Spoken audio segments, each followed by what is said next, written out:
Please, please, sit down. Thank you. Thank you.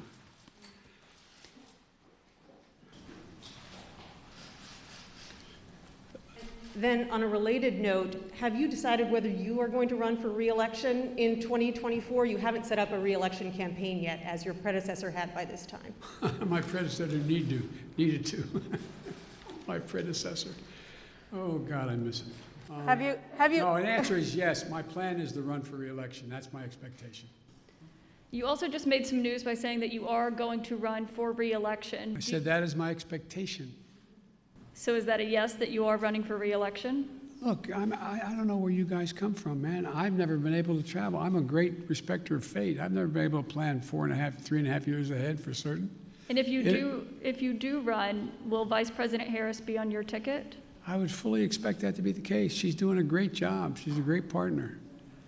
She's a great partner. And do you believe you'll be running against former President Trump? Oh, come on. I don't even think about it. I have no idea. I have no idea whether there'll be a Republican Party. Do you?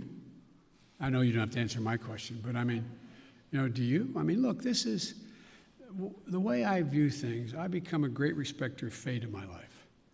I set a goal that's in front of me to get things done for the people I care most about, which are hard-working, decent American people who really having it stuck to them.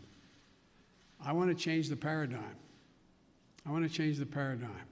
We start to reward work, not just wealth. I want to change the paradigm. If you notice, didn't you find it kind of interesting that my Republican friends were worried about that the cost and the taxes that had to be had, if there is any tax to be had as they talk about it, in dealing with the act that we just passed, which puts money in people's pockets, ordinary people? Do you hear them complain when they passed close to $2 trillion Trump tax cut, 83% going to the top 1%? Do you hear them talk about that at all? I love the fact that they found this whole idea of concern about the federal budget. It's kind of amazing. When the federal budget is saving people's lives, they don't think it's such a good idea.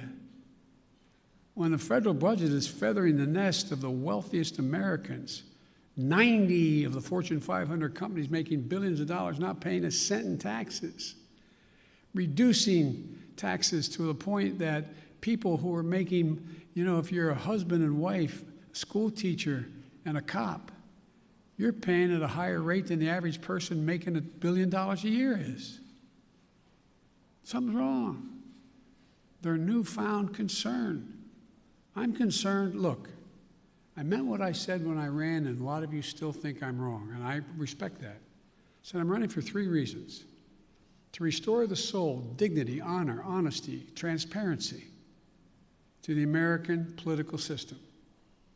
2, to rebuild the backbone of this country, the middle class, hardworking people and people struggling to get in the middle class. They built America, and unions built them. The 3rd reason I said I was running was to unite the country. And generically speaking, all of you said, no, you can't do that. Well, I've not been able to unite the Congress, but I've been uniting the country based on the polling data. We have to come together. We have to.